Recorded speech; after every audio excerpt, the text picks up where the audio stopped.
오늘 하나님께 주시는 말씀 우리 창세기에서 보도록 하겠습니다. 창세기 21장 1절에서 7절까지 봅니다. 창세기 21장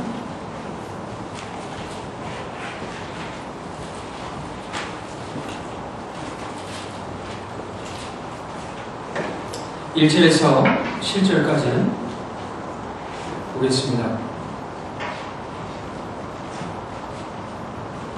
하나님의 말씀이 다음과 같습니다. 여호와께서 말씀하신 대로 사라를 돌보셨고 여호와께서 말씀하신 대로 사라에게 행하셨으므로 사라가 임신하고 하나님이 말씀하신 시기가 되어 노년의 아브라함에게 아들을 낳으니 아브라함이 그에게 태어난 아들 곧 사라가 자기에게 낳은 아들의 이름하여 이삭이라 하였고 그 아들 이삭이 난 지 8일 만에 그가 하나님이 명령하신 대로 할례를 행하였더라. 아브라함이 그의 아들 이삭이 그에게 태어날 때 100세라.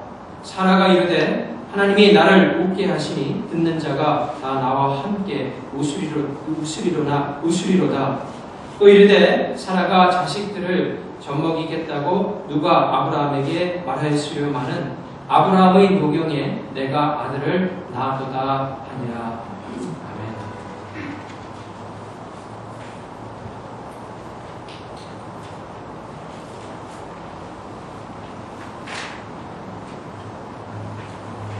여러분이 살면서 아마 기뻤던 여러 가지 일들이 있었으리라고 생각합니다. 아마 최근에 여러분들이 기뻤었던 여러 가지 일들도 아마 있지 않았나 생각을 합니다. 우리가 기쁠 때는 자신이 원하는 그런 일들이 이루어졌을 때 하고 또한 가족을 통해서 볼 수도 있고 성도들 간의 교제를 통해서 볼 수도 있습니다. 무엇보다 하나님께 기도하는 가운데 하나님께서 우리의 기도를 들어주심으로 말미암아 기쁨이 올 수도 있습니다. 아브라함은 아마 그의 생애 가운데 가장 즐거운 시간, 기뻤던 시간이 있었다면 그 나이에 아주 오래된 나이에 이 아들 이삭을 갖게 된 것이 아닌가 생각을 합니다. 이삭의 뜻은 웃음이라는 뜻으로서 아마 아브라함이 이삭을 낳았을 적에 한방 웃음을 짓지 않았나 그렇게 생각을 해볼 수 있습니다. 아브라함은 이삭을 낳음으로 하나님께서 이삭을 주심으로 그의 삶 가운데 놀라운 변화가 일어났다면 하나님께서 아브라함을 부르셨을 때보다 더 하나님을 알게 된 그런 은혜를 받게 되었을 것입니다. 큰 변화가 그의 삶 가운데 일어났을 것입니다. 여러분, 하나님께서 아브라함을 이 갈대아 우르에서 부르게 됩니다. 그런데 그 갈대아 우르를 떠나는 것이 결코 쉬운 일은 아니었을 것입니다. 75세의 나이로 평생 동안 익숙해져 있던 삶에서 떠난다는 것은 결코 쉬운 일이 아닙니다. 물론 여러분들이 창세기를 보게 되면 아브라함이 갈대아 우르를 떠났다는 말은 사실은 없습니다. 그런데 신약을 보게 되면 그가 하나님의 부름을 받고 갈대아 우르를 떠났다는 그런 표현이 있습니다. 거기 잠깐 우리가 다시 한번 보고 또 본문을 계속해서 이어가도록 하겠습니다. 창세기 11장 31절에서 32절 말씀을 봅니다. 창세기 11장 31절에서 32절 말씀. 거기 보면 이렇게 되어 있습니다. 창세기 11장 31절.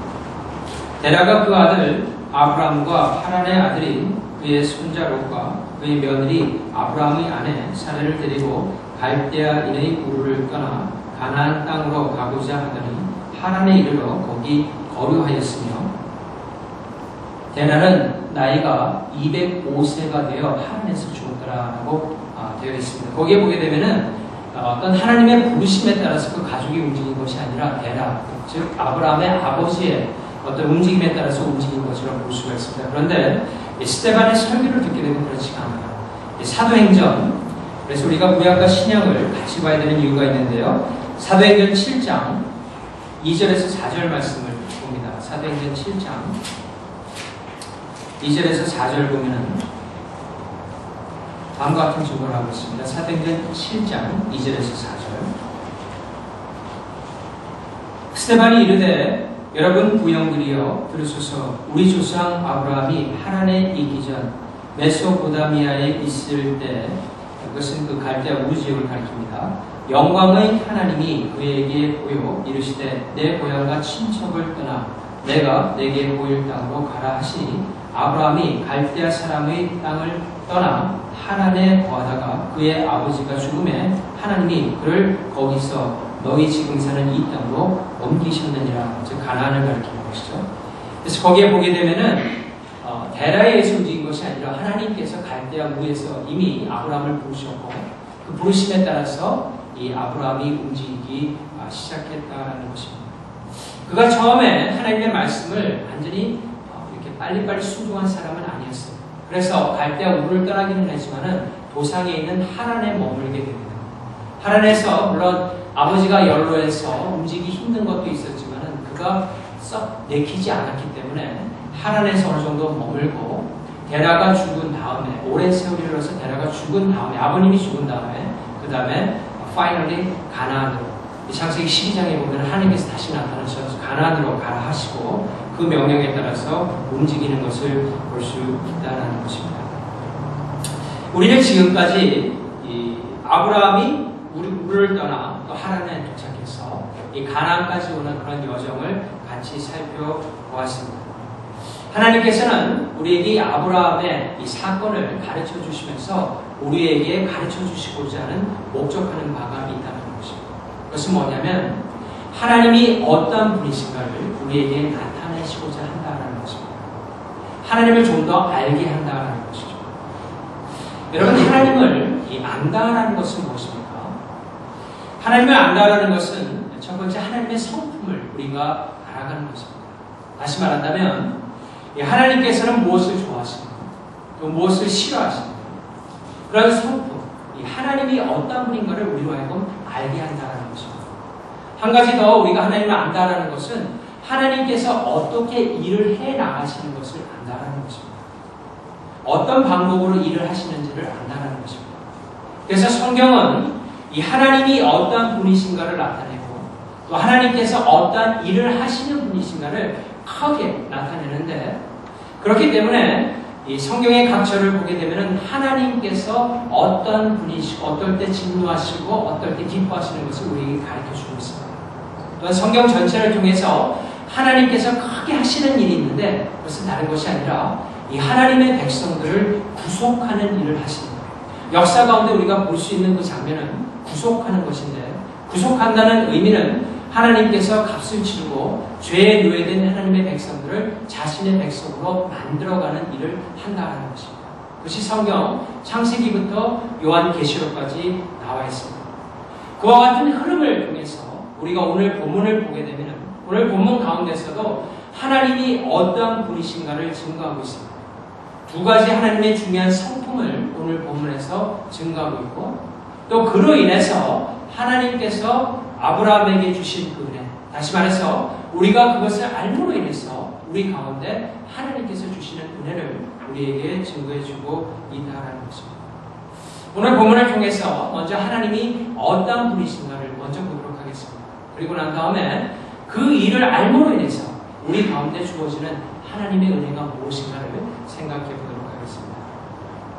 첫 번째 나타난 하나님의 성품은 하나님은 약속을 지키시는 하나님이라는 사실입니다.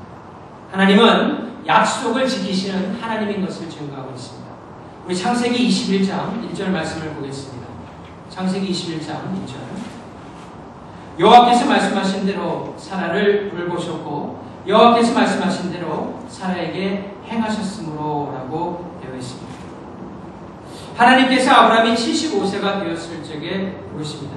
그리고 그에게 한 가지 약속하십니다. 이런 약속을 하시죠. 내가 너로 큰 민족을 이루고 내게 복을 주어 내 이름을 창대하게 하리니 너는 복이 될지라라는 약속을 하십니다. 여러분 하나님은 신실하신 하나님이십니다. 신실하다는 것은 약속을 하시고 반드시 지키는 것이 바로 우리가 믿고 의지하는 하나님이라는 것입니다. 그래서 우리가 그 하나님을 이렇게 자꾸 의지하고 또 하나님의 약속대로 우리가 지킴으로 하나님께서 이루는 역사를 보면서 하나님의 백성들로 하여금 하나님을 신뢰하고 살아갈 수 있도록 인도하시는 분이 바로 하나님이라는 것입니다. 예수님께서 밤새도록 고기잡이를 했던 베드로를 부르셨을 적에도 그와 같은 모습을 보여주셨습니다. 베드로가 밤새도록 고기 잡는 일을 했습니다. 그가 어부니까. 그런데 그날따라 한 마리도 잡지를 못했습니다. 그래서 아침에 상당히 피곤한 상태로 이 그물을 씻고 있었습니다. 이제 일을 다 정리하는 것이죠. 어제 저녁은 안 됐다.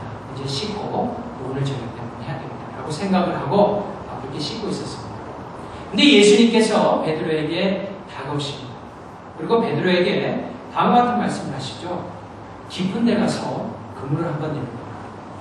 깊은 데 가서 그물을 한번 내려봐라. 그 말을 처음에 들었을 적에 베드로는 믿을 수가 없었어요. 왜냐하면 갈릴리에서 항상 이 어부의 일을 했던 사람이기 때문에 그 시간에 깊은 데는 고기가 없다라는 것을 너무나 잘 알고 있었기 때문이었습니다. 자기 이해를 넘는 하나님의 명령이었습니다. 하지만 예수님께서 말씀하시니까 한번 내가 듣겠습니다라고 하고 정말 그 배를 몰고 깊은 데로 갑니다. 그리고 깊은 데에서 그물을 내리게 됩니다. 그러자 놀랍게도 자신의 어부 생활에 있어서 가장 많은 고기를 그가 잡게 됩니다. 배가 흔들릴 정도로 많은 고기를 잡자 그가 그 고기를 가지고 주님께로 나옵니다. 예수님께 나오죠. 그리고 예수님께 뭐라고 고백을 하냐면은 이렇게 고백을 합니다. 예수님을 못 믿은 것을 주님 앞에 고백하면서 주님, 나는 죄인입니다. 나를 떠나가 주십시오. 주님이 그 말을 했을 적에 나는 믿지 않았습니다. 나는 죄인입니다. 나는 주님의 제자라고 부를 수가 없습니다. 저를 떠나가 주십시오. 라고 고백했습니다. 그때 예수님께서 베드로에게 한 가지 약속을 합니다. 네가 지금까지는 이 어부로서 고기를 많이 잡았지만은 앞으로는 내가 너를 사람을 잡는 그런 어부로 만들겠다. 라고 말씀하십니다. 3년간 예수님께서 베드로와 함께 생활하십니다. 그리고 승천하신 다음에 베드로는 예루살렘 교회가 세워지는 순간에 많은 지도자 역할을 하면서 특별히 많은 사람을 정말 주님께로 돌아오는 한 번 설교에 3,000명이 주님께로 돌아오는 놀라운 역사를 그를 통해서 하나님께서는 이루셨다라는 것입니다. 이건 뭘 가르칩니까? 여러분 성경을 쭉 보면 하나님께서는 항상 어떤 일을 하시기 전에 일이 돼감을 보면서 말을 하시는 것이 아니라 먼저 말씀을 하십니다. 이렇게 된 것이다. 그리고 우리의 믿음에 빚어지는 과정을 보여준 다음에 결국에는 하나님께서 약속하신 대로 이루어주십니다. 그래서 뭘 나타내냐면 하나님은 약속의 하나님인 것을 나타낸다는 것입니다. 사랑하는 성도 여러분, 이 세상에서 믿을 수 있는 것은 하나님의 말씀밖에 없습니다. 여러분들이 하나님의 약속을 꼭 믿으시길 바랍니다. 그리고 그 믿음대로 살게 되면 하나님께서 놀라운 역사를 여러분의 삶 가운데 반드시 이루실 것입니다. 그것이 성경이 우리에게 증거하고 있는 것입니다. 이 신실하신 하나님에 관한 좋은 예를 제가 오래전에 한번 드린 적이 있는데요. 그 예가 저에게는 참 좋기 때문에 다시 한번 그 예화를 여러분과 좀 나누고 싶습니다. 2차 대전 후에 런던에 낙담에 빠진 한 여인이 있었습니다. 이 여인은 크리스천이었어요. 그런데 경제적으로도 상당히 힘들고 2차 대전 후에 경제 대공황이 오는데 그 전에 왔었지만은 이 런던 가운데 아주 극심한 어려움이 처해지게 됩니다. 많은 사람들이 낙담하고 실망에 빠지게 되어 있었어요. 그런데 그런 낙담하는 가운데 이 여인이 갑자기 문득 한 가지 생각이 들었어요. 그 생각은 무엇이냐면 어렸을 적에 하나님을 신실하게 섬길 때 자신이 했던 경건의 훈련 하나가 생각났어요. 그것은 다른 것이 아니라 그 당시에 나오는 지금과 같은 그런 껌종이가 있었는데요. 껌종이에다가 하나님의 말씀을 깨알같이 이렇게 적었어요. 그리고 그것을 잘 적어서 어느 상자 안에 넣었어요. 그런 다음에 많은 수북히 쌓인 그 껌종이를 매일마다 하나씩 꺼내가지고 그것을 읽고 일종의 콰이타임이죠. 그렇게 하루를 출발했습니다. 그 껌종이에는 하나님의 많은 약속이 담겨져 있었어요. 그래서 오늘 어떤 말씀 주시나 하고 그것을 열어보고 하루를 생활하는 그런 어릴 때의 생각이 났습니다. 그래서 낙담하는 순간에 낙담하지 아니하고 그 상자를 찾고자 이 여인이 일어났습니다. 그래서 장롱에 여기저기를 뒤지다 보니까 결국에는 그 상자를 찾았어요. 그래서 그 상자를 이제 열 그런 기대감을 가지고 장롱에서부터 이제 그 상자를 가지고 자신이 앉았던 그런 의자 쪽으로 가려고 했습니다.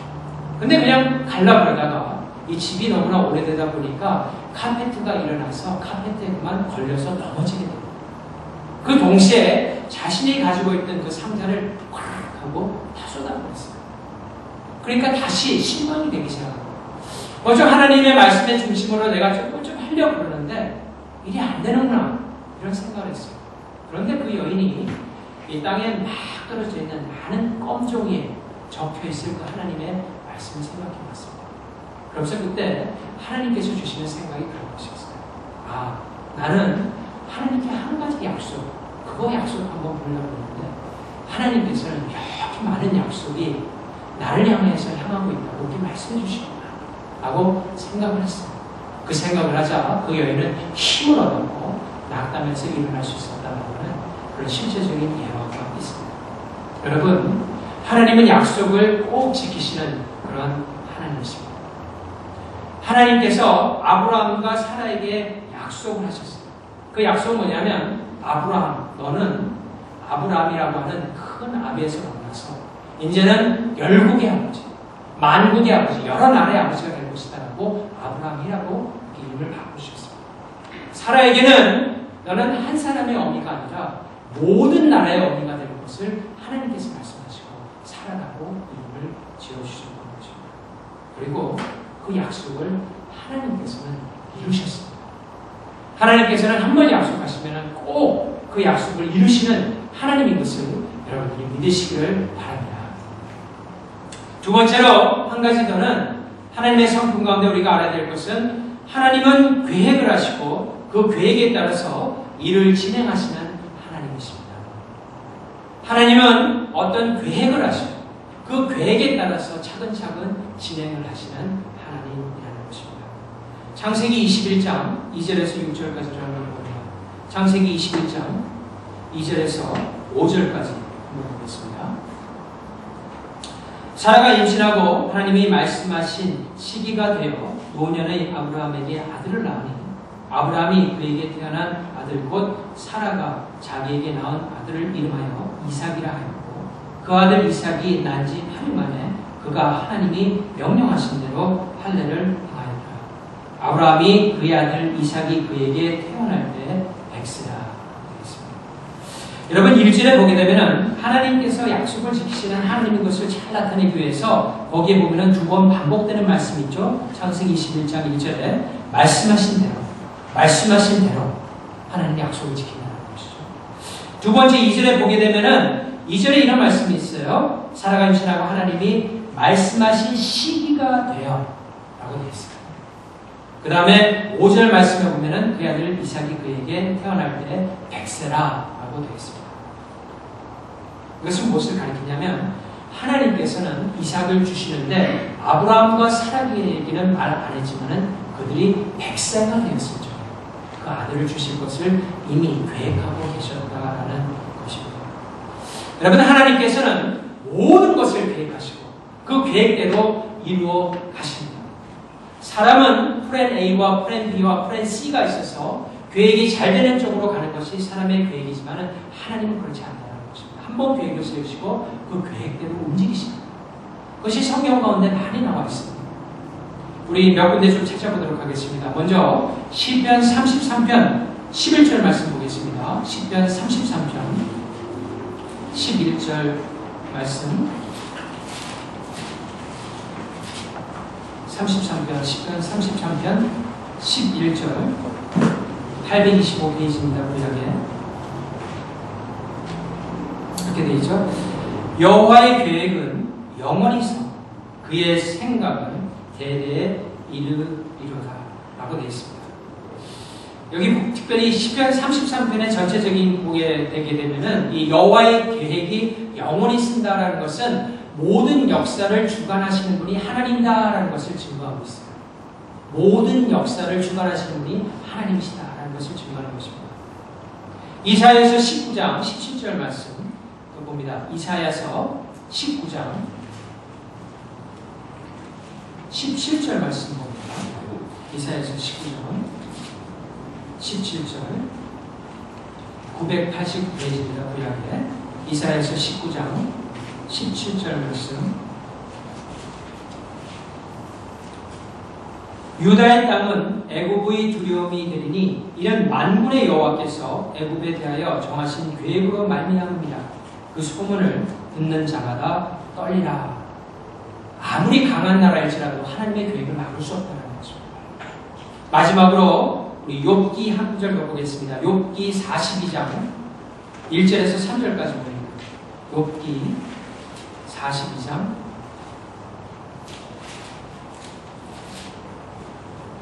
1절에서 3절, 구약의 804페이지입니다. 욥기 42장 1절에서 3절 보면 이렇게 되어 있습니다. 욥이 여호와께 대답하여 이르되 주께서는 못하실 리 없사오며 무슨 계획이든지 못 이루실 것이 없는 줄 아오니 무지한 말로 이치를 가리는 자가 누구이니까. 나는 깨닫지도 못한 일을 말하였고 스스로 알 수도 없고 헤아리기도 어려운 일을 말하였나이다. 내가 말하겠사오니 주는 들으시고 내가 주께 묻겠사오니 주여 내게 알게 하소서.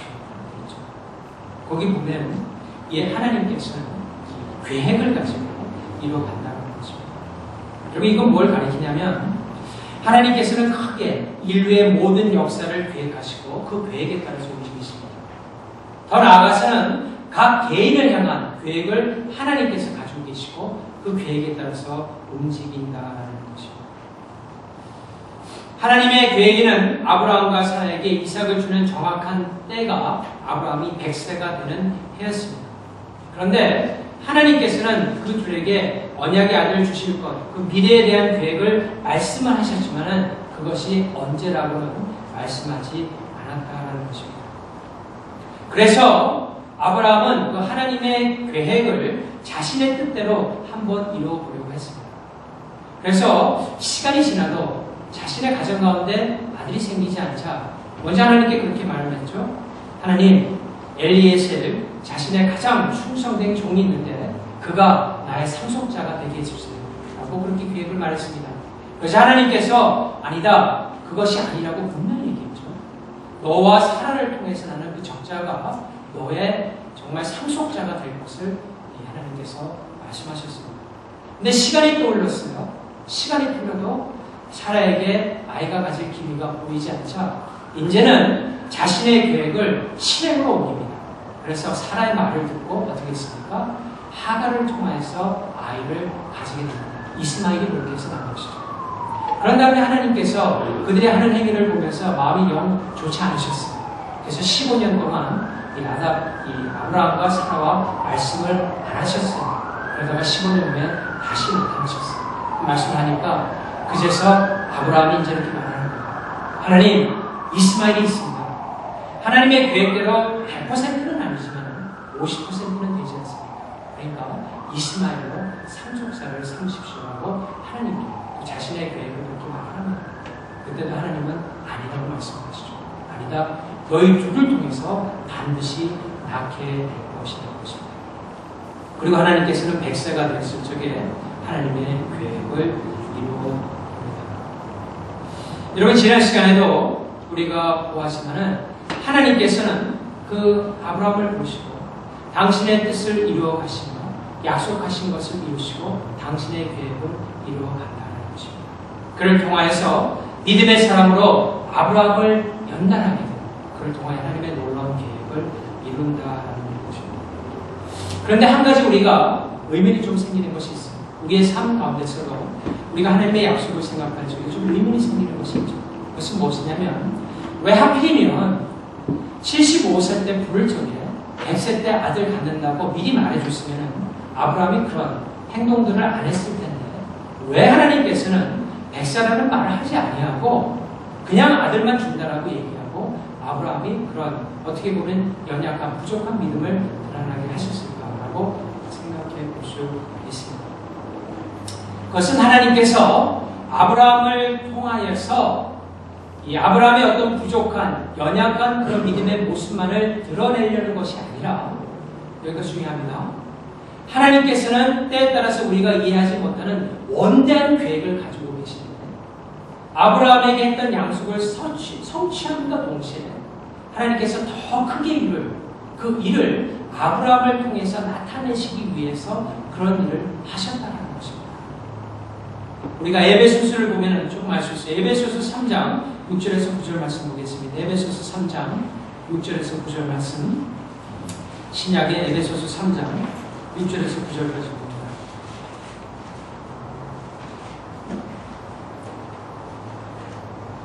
이렇게 되어 있죠. 이는 이방인들이 복음으로 말미암아 그리스도 예수 안에서 함께 상속자가 되고 함께 지체가 되고 함께 약속에 참여하는 자가 되리라. 이 복음을 위하여 그의 능력이 역사하시는 대로 내게 주신 하나님의 은혜의 선물을 따라 내가 일꾼이 되었노라. 모든 성도들 중에 지극히 작은 자보다 더 작은 나에게 이 은혜를 주신 것은 측량할 수 없는 그리스도의 풍성함을 이방인에게 전하게 하시고 영원부터 만물에 창조하신 하나님 속에 감추어졌던 비밀의 경륜이 어떠한 것을 드러내게 하려 하심이니라. 이 경륜이라는 뜻은 좀 힘든 말인데요. 이것은 경험과 knowledge, 지식이라는 그런 뜻도 있지만은 보통 성경 가운데 쓸 적에 대부분의 경우에는 하나님의 깊은 계획을 뜻할 적에 경륜이라고 합니다. 하나님의 높으신 뜻에 따른 계획을 뜻할 적에 경륜이라는 말을 씁니다. 그러니까 전체적으로 이렇게 되는 것이에요. 하나님께서는 아브라함과 사라라고 하는 개인을 향한 1차적인 계획이 있었습니다. 그것은 어떤 계획이었냐면 그들을 하나님이 어떠한 분이신가를 나타내셔서 하나님을 믿고 신뢰하는 하나님의 백성으로 믿음을 키우게 하는 그런 1차적인 계획이 있었습니다. 그래서 약속을 주시고 그 약속을 이루면서 하나님께서는 그들의 믿음을 더욱더 다져나가셨다라는 것입니다. 그런데 그와 동시에 하나님께서는 그들을 향한 2차적인 계획이 있으셨어요. 그 2차적인 계획을 경륜이라고 본다면 그것은 원대한 계획인데 그들에게 아무리 설명을 하더라도 알 수 없는, 이해할 수 없는 그런 계획이었어요. 근데 그것은 무엇입니까? 그들을 통하여서 이제 많은 이방의 백성들이 하나님의 백성이 되는데 그 하나님의 백성이 되는 과정이 어떻게 되는가를 이 아브라함과 사라라는 사람을 통해서 보여주기 위해서 이삭을 그런 오랜 시간 흐른 다음에 보내줌으로 말미암아 보여주셨다는 것이에요. 제가 쉽게 말한다면 이런 것입니다. 이 다음에 메시아가 오는데 그 메시아가 어떤 과정을 통해서 오실 것을 아브라함과 이 사라의 아이를 갖는 과정을 통해서 보여주신 거라는 것입니다. 여러분, 예수님께서 이 땅에 오시기 전에 400년이라고 하는 암흑의 시간이 있었습니다. 이 암흑의 시간이라는 것은 하나님께서 더 이상 선지자를 보내시지 않았던 아주 정말 흑암과 같은 그런 시간이었습니다. 이스라엘 백성들은 한 가지 약속이 있었어요. 지금도 유대인들을 믿고 있습니다. 메시아가 오면은 구원의 때가 온다. 그 메시아만 오면은 우리가 다시 강성해진다라고 하는 나름대로의 믿음이 있었어요. 그런데 그 믿음이 하나 둘씩 사라지기 시작했어요. 왜냐하면 너무나 힘들었기 때문에 400년이라고 하는 흑암의 시간을 통하고 많은 백성들이 기다린 다음에 하나님께서 시간이 되었을 적에 예수 그리스도를 이 땅에 보내신 것입니다. 마치 아브라함이 25년이라고 하는 세월, 400년에 비하면 적은 세월이죠. 하지만 그가 간절히 기다려서 독생자인 이 이삭을 얻었던 것과 같이 이스라엘 백성들이 오랫동안 기다려서 이 메시아를 오신 것을 낳게 됩니다. 받게 됩니다. 더 나아가서는 아브라함과 사라가 더 이상 아이를 뵐 수 없는 정말 노년의 나이가 되었을 적에 그 아들이 태어난 것과 같이 예수님께서 오실 적에는 인간의 방법으로는 도저히 불가능한 그런 방법으로 이 땅에 오시는데 그것은 처녀가, 동정녀가 아이를 갖게 하는 방법을 통하여서 이 땅에 오시게 합니다. 그리고 그 아들을 통하여서 아브라함의 자손이 되는, 믿음의 자손이 되는 놀라운 역사를 하나님께서는 이루어 가셨다는 것입니다. 다시 말씀드린다면 아브라함의 혈통에 이어져서 아브라함의 자손이 되는 것이 아니라 하나님의 방법대로 보내주신 그 독생자를 믿음으로 말미암아 하나님의 가족이 되는, 하나님의 백성이 되는 놀라운 역사를 이 아브라함과 사라를 통해서 보여주시고 그 보여주신 것이 수천 년이 흐른 다음에 실현됨으로 말미암아 우리가 예수 그리스도를 믿고 의지함으로 정말 아브라함의 자손이 되는 그런 놀라운 영광의 자리까지 이르게 된다는 것입니다. 사랑하는 성도 여러분, 하나님께서는 지금도 그와 같은 똑같은 역사를 하십니다. 우리를 향하신 개개인적인 1차적인 역사들이 있습니다. 우리는 그 1차적인 역사에 관심이 사실 제일 많습니다. 우리가 형통하고 또 우리의 계획이 잘 되고 우리 자손들이 잘 되는 거 좋은 것입니다. 바라야 됩니다. 하나님께 나서 그렇게 간구해야 됩니다. 왜냐하면 성경에 보면 그것이 남아있기 때문에 그렇습니다. 근데 하나님께서는 그와 더불어서 그 약속을 지킴과 더불어서 우리를 통해서 더 하시고자 하는 원대한 계획들이 있습니다. 그것은 무엇입니까? 우리를 통하여서 예수님을 모르던 사람들이 주님을 믿게 되는 놀라운 역사를 우리에게 이루시고자 하는 그런 경륜이 있다는 것입니다. 거기에 대표적인 예가 이 사도 바울이라는 사람입니다. 사도 바울은 교회를 핍박했던 그런 사람입니다. 그런데 하나님께서 그 사람을 어느 날 부르고 그를 빚어가기 시작합니다. 예수 그리스도의 모습으로 빚어가기 시작합니다. 동시에 그를 통하여서 많은 이방인들이 주님께로 돌아오는 놀라운 역사를 이루신다는 것입니다. 그런데 그 과정 가운데서 사도 바울은 예수님을 믿기 전보다 너무나 심한 고통으로 들어갔어요. 그가 30살 전까지의 인생은 참으로 찬란한 인생이었습니다. 잘 나갈 청년이었습니다. 그 당시에 유대 사회에서 각광받는 청년이었습니다. 하지만 그는 예수 그리스도를 만난 다음에 엄청난 고난으로 들어갑니다. 그런데 그가 그런 고난과 어려움 속에서도 그것을 기쁘게 여기는 것은 첫 번째는 그 고난과 기쁨을 통하여서 자신의 모습이 예수 그리스도의 모습을 닮아가기 때문에 정말 예수께서 부활하셔서 내 가운데 산다 그러는데 그 사는 그 모습이 어떤 것인가를 그가 경험하기 때문에 그것으로 인해서 기뻐했고, 한 가지 더는 그의 고통과 그의 연단이 이방인들의 전도의 열매로 나타나기 때문에 그것으로 인해서 그가 기뻐하고 또한 기뻐했던 것입니다. 우리의 삶 가운데도 마찬가지인 것입니다. 하나님께서는 우리를 통하여서 우리를 구원하셨을 뿐만 아니라 우리를 통한 구원의 역사를 지금도 계속해서 해나가고 계십니다.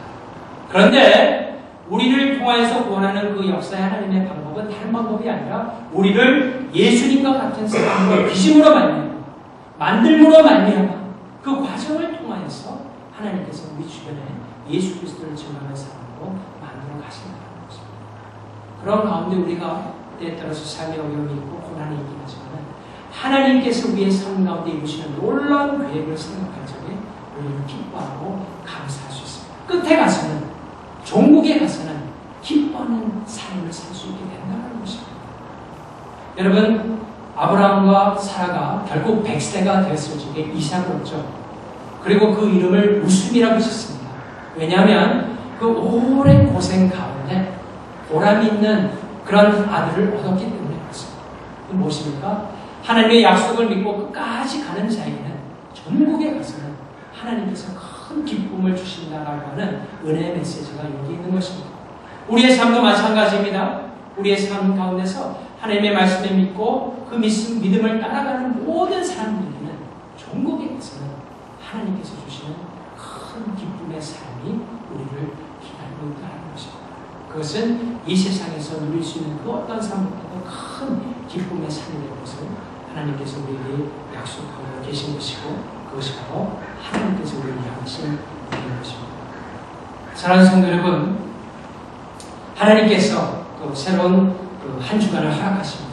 이 한 주간 동안에 우리가 주님을 더욱더 신뢰하고 믿고 의지함으로 말미암아 주님께서 보시는 놀라운 은총을 받음으로 이 한 주간도 기쁘게 믿음의 승리를 해나가는 여러분 다 되시기를 주님의 이름으로 축원합니다. 다 기도하시겠습니다.